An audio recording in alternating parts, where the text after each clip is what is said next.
Hello again, this is Wes with another segment for Sharpe Roofing University. Today we're going to talk about, are gutters helpful or harmful?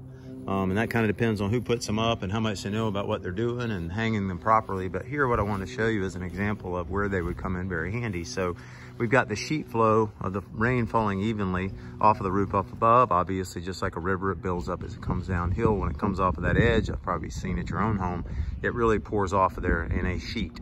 And if you zoom up close, what you can see is this section right here is much lighter in the area where that water is dumping off and striking it, because it's washing all the granules away faster, and the shingles that are up near the top and over near that edge are much darker because they haven't lost as much granular surface.